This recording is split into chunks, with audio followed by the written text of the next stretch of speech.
ఒక్క నిమిషం. మనం ఒక విషయం ఊహించుకుందాం. ఒక రహస్యమైన కమ్యూనిటీ ఉంది అనుకుందాం. హ్మ్, అక్కడ అచ్చం ఆ సినిమాల్లో చూపిస్తారు కదా, లైక్ జెడై మైండ్ ట్రిక్ అని. అలా ఎదుటివారిని ఎలాంటి ఒత్తిడి లేకుండా సులభంగా ఒప్పించే అద్భుతమైన కమ్యూనికేషన్ నైపుణ్యాలు నేర్పిస్తారు. ఓ అవునా. ఆ కానీ అక్కడ కేవలం ఆ స్కిల్సుంటే సరిపోదు.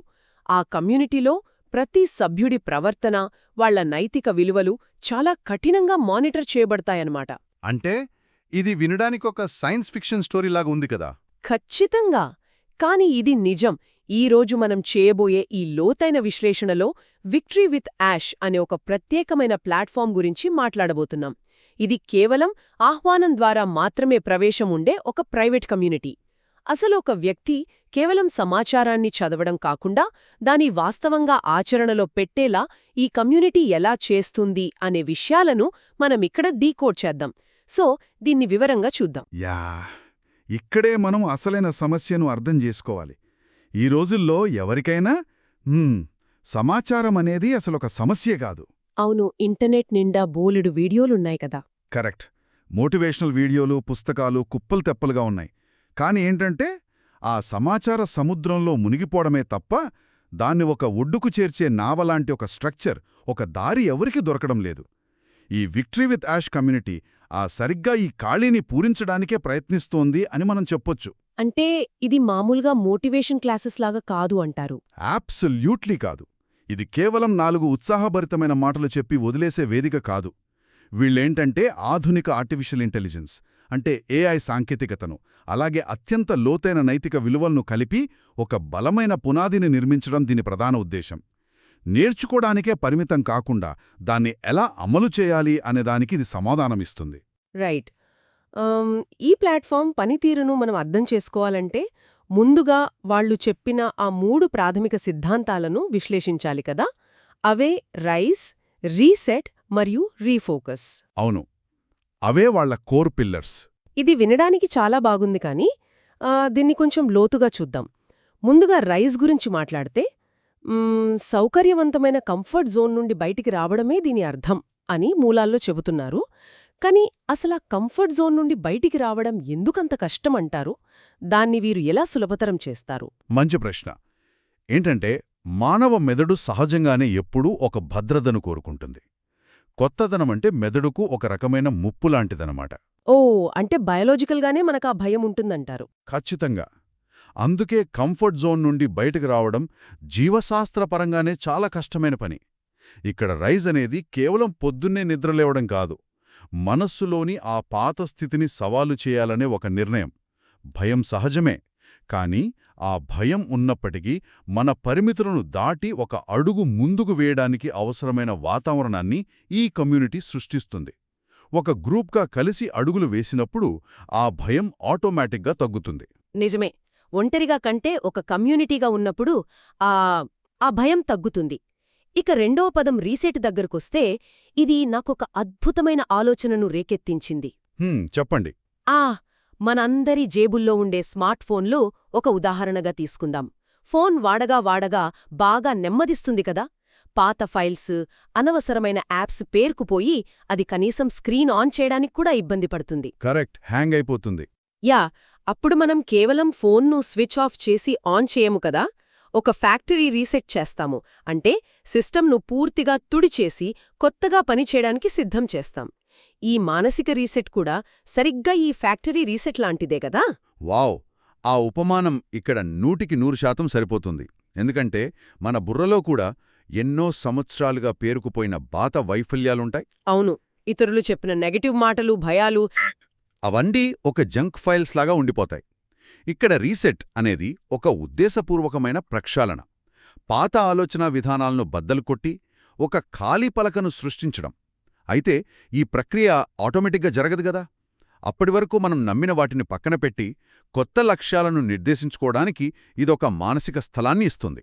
కానీ ఇక్కడే నాకొక చిన్న సందేహం వస్తోంది. ఫ్యాక్టరీ రీసెట్ చేయడం అంటే అప్పటివరకు సంపాదించిన అనుభవాన్ని కూడా తుడిచేయడమే కదా. ఆ ఆలోచన మనుషుల్ని భయపెట్టదా? వాటి ప్రభావాన్ని తుడిచివేయడం. అంటే ఎక్స్పీరియన్స్ ఉంటుంది కానీ ఎమోషన్ ఉండదు. అబ్జల్యూట్లీ. అనుభవం ఒక పాఠంగా మిగిలిపోతుంది, కానీ ఆ అనుభవం వల్ల వచ్చిన భయం మాత్రం రీసెట్ అవుతుంది. అప్పుడే ఆ మూడవ దశ అయిన రీఫోకస్లోకి వెళ్లడానికి సరైన పునాది పడుతుంది. అద్భుతం. ఇక ఆ రీఫోకస్ విషయానికే వద్దాం. ఈ కమ్యూనిటీ ఆధారాల్లో ఈ పదాన్ని ఒక భూతద్దం అంటే మ్యాగ్నిఫైయింగ్ గ్లాస్తో పోల్చారు. ఆ చెల్లాచెదురుగా ఉన్న సూర్యకిరణాలను ఒక భూతద్దం ఎలాగైతే ఒక్కచోట కేంద్రీకరించి మంటను పుట్టిస్తుందో, ఏకాగ్రత కూడా అలాగే పనిచేస్తుందని వాళ్ల వాదన.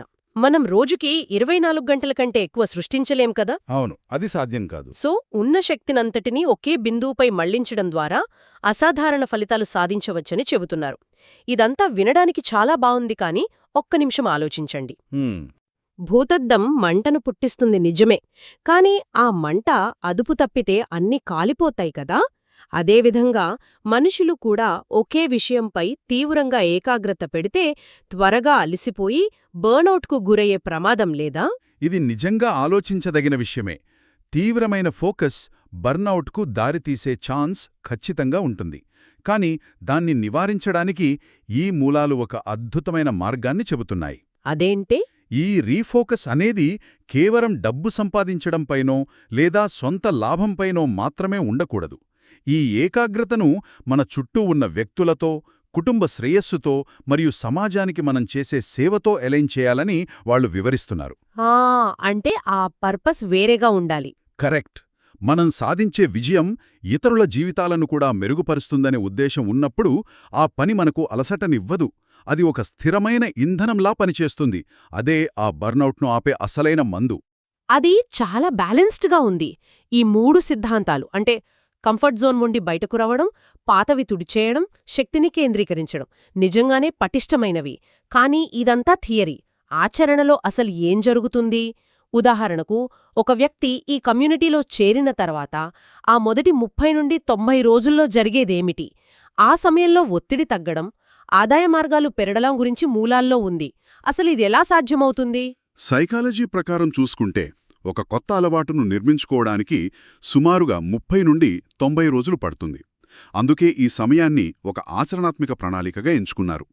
మొదటి 30 రోజులు అన్లర్నింగ్ అంటే పాతవి మర్చిపోవడానికి కేటాయిస్తే, తర్వాత 60 రోజులు కొత్త నైపుణ్యాలను నిర్మించుకోవడానికి వాడతారు. ముఖ్యంగా ఈ దశలో ఆర్టిఫిషియల్ ఇంటెలిజెన్స్ అంటే ఏఐ టూల్స్ను వాడటమనేది ఒక పెద్ద గేమ్ చేంజర్.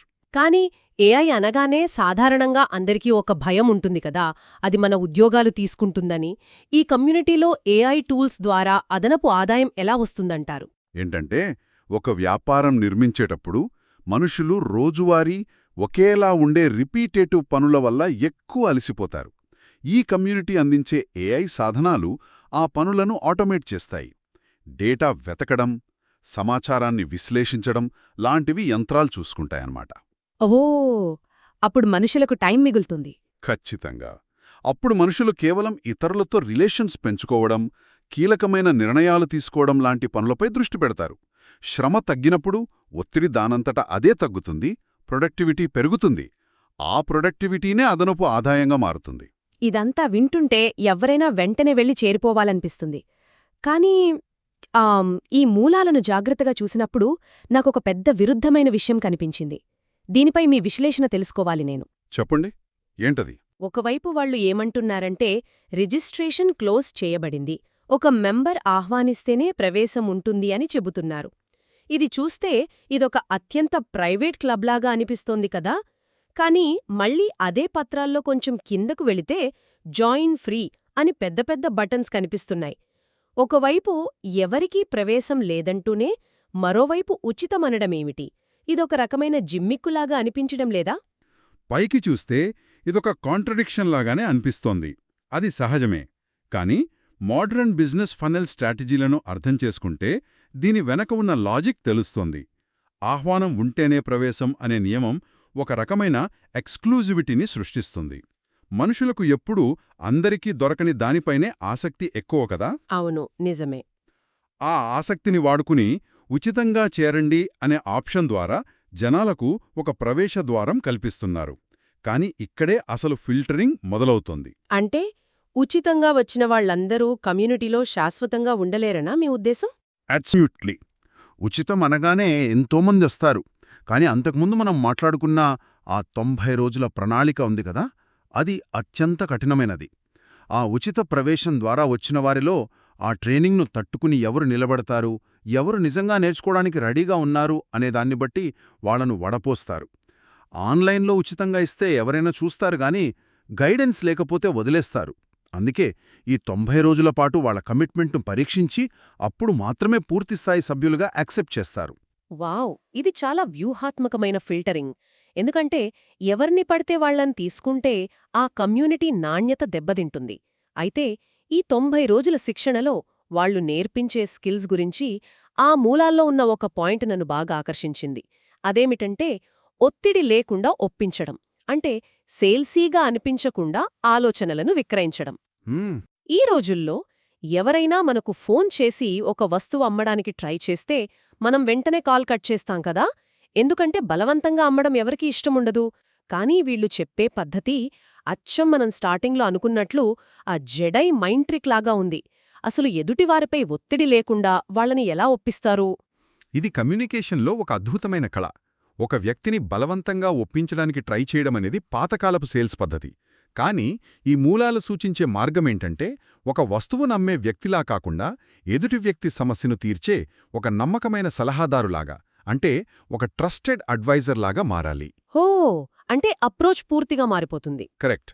ఎదుటి వ్యక్తికి అవసరమైన సొల్యూషన్ను సరిగ్గా అర్థం చేసుకుని దాన్ని వాళ్ల ముందు ఉంచినప్పుడు ఆ నిర్ణయం వాళ్లంతట వాళ్లే తీసుకుంటారు. దీనివల్ల ఏమాత్రం ప్రెజర్ ఉండదు, కేవలం నమ్మకం మాత్రమే నిర్మించబడుతుంది.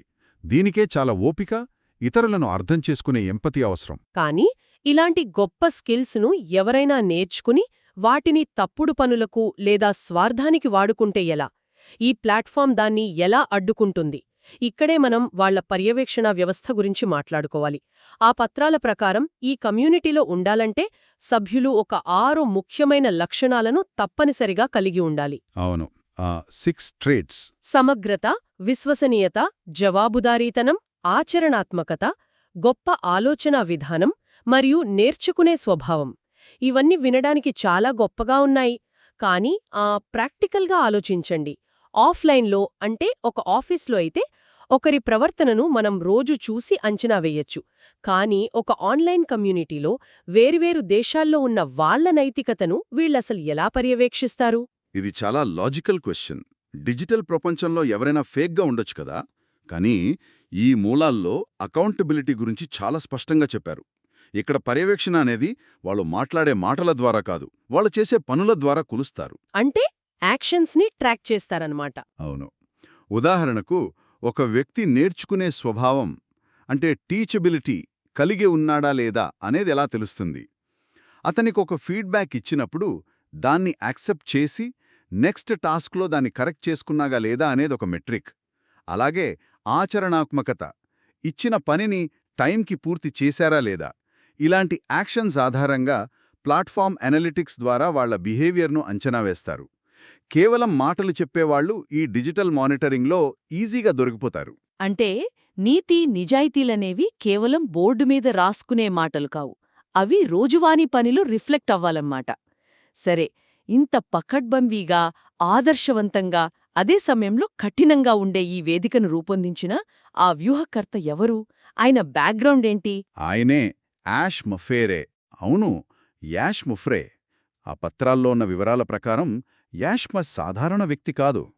గ్లోబల్ సేల్స్ సంస్థలను నిర్మించడంలో ఆయనకు సుమారు 40 ఏళ్లకు పైగా సుదీర్ఘ అనుభవం ఉంది. 40 సంవత్సరాలు ఒకే ఫీల్డ్లో ఉండడం, అందులోనూ చిన్న వయసులోనే ఫైనాన్షియల్ ఫ్రీడమ్ సాధించడమనేది చాలా గొప్ప విషయం. ఆయన నమ్మే వాల్యూస్ వచ్చేసి విశ్వాసం, కుటుంబం, ఔదార్యం మరియు సేవ. ఇక్కడే నాకు ఆలోచన వస్తోంది. 40 ఏళ్లపాటు సేల్స్ ఫీల్డులో ఉండటమంటే చిన్న విషయం కాదు. ఆ రంగం చాలా కాంపిటేటివ్గా ఉంటుంది.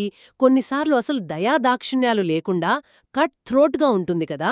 అలాంటి ఫీల్డులో ఉంటూ ఆయన తన నైతికతను కోల్పోకుండా ఉండటమనేది ఈ మూలాల్లో పదే పదే చెప్పారు. అది నిజం.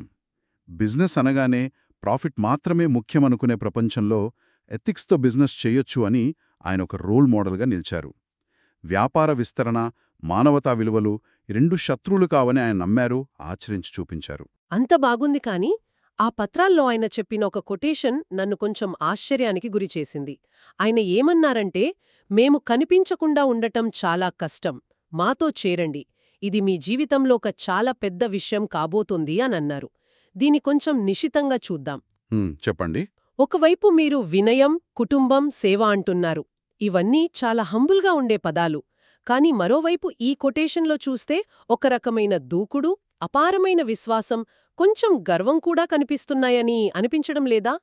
ఈ కాంట్రడిక్షన్ను మనం ఎలా అర్థం చేసుకోవాలి? పైకి చూస్తే ఇందులో కొంచెం గర్వం ఉన్నట్లు అనిపించడం సహజమే. కానీ ఒక బిజినెస్ లీడర్ మైండ్ సెట్ని విశ్లేషిస్తే దీనికి ఆన్సర్ దొరుకుతుంది. వినయంగా ఉండడం అంటే మన టాలెంట్ను దాచుకోవడం లేదా భయపడుతూ బతకడం కాదు. యాష్ ఉద్దేశంలో ఏంటంటే, నిజమైన నైతికత ఉన్నప్పుడు, మనం చేసే పని 100% కరెక్ట్ అని నమ్మినప్పుడు దాన్ని ప్రపంచానికి గట్టిగా చెప్పాలి. అంటే దాచుకోకూడదు అంటారు. ఖచ్చితంగా. ఒక మంచి సొల్యూషన్ మన చేతిలో ఉన్నప్పుడు దాన్ని దాచిపెడితే అది సొసైటీకే నష్టం. అందుకే ఆయన ఆత్మవిశ్వాసం అంత స్ట్రాంగ్గా ఉంటుంది. అది గర్వం కాదు, తన ప్రణాళిక మీద ఆయనకున్న కన్విక్షన్. ఆ కన్విక్షన్ అనేది చాలా పవర్ఫుల్ కదా. మంచి ఉద్దేశ్యం ఉన్నప్పుడు సైలెంట్గా ఉండకూడదు. సరే, ఇప్పుడు ఈ లోతైన విశ్లేషణలో మనం మాట్లాడుకున్న పాయింట్స్ అన్నీ ఒక్కసారి కనెక్ట్ చేద్దాం. ఈ విక్టరీ విత్ యాష్ కమ్యూనిటీ మూలాల ద్వారా మనం అనేక కోణాలను చూశాం. మొదట, కంఫర్ట్ జోన్ నుండి బయటకు వచ్చి మన భయాలను ఫ్యాక్టరీ రీసెట్ చేసి మన శక్తినంతటినీ భూతద్దంలా ఫోకస్ చేయడం గురించి తెలుసుకున్నాం. అవును. ఆ తర్వాత ఒక 90 రోజుల కఠినమైన ప్లాన్ ద్వారా ఏఐ టూల్స్ వాడుకుని ఆదాయ మార్గాలను సృష్టించుకునే మార్గాన్ని చూశాం. ఫ్రీగా లోపలికి రానిచ్చి యాక్షన్స్తో ఫిల్టర్ చేసే వ్యూహాన్ని, అలాగే ఎదుటివారిని ఒత్తిడి లేకుండా ఒప్పించే కలను నేర్చుకున్నాం. చివరగా యాష్ ముఫ్రే విధానాలను అర్థం చేసుకున్నాం.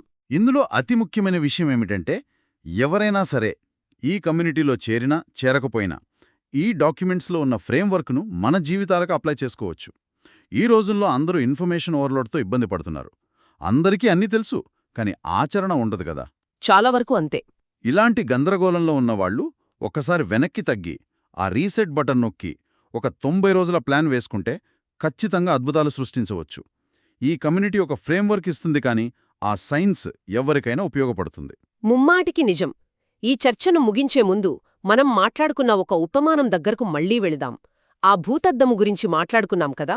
ఏకాగ్రత అనేది ఒక భూతద్దంలాగా పనిచేసి ఎలాంటి అదనపు శ్రమ లేకుండానే సూర్యకిరణాలను శక్తివంతమైన అగ్నిగా మారుస్తుందని తెలుసుకున్నాం. అవును, చాలా పవర్ఫుల్ కాన్సెప్ట్ అది. అయితే రోజువారీ జీవితం గడిపే మనం ఒక్కసారి ఆలోచిద్దాం. ఉదయం లేచినప్పట్నుండి రాత్రి పడుకునే వరకు పనికిరాని 100 రకాల విషయాలపై మన శక్తిని, సమయాన్ని మనం ఎంతలా చెల్లాచెదురుగా వదిలేస్తున్నామో కదా. అలా చెదిరిపోయిన కిరణాలు ఎప్పటికీ మంటను పుట్టించలేవు.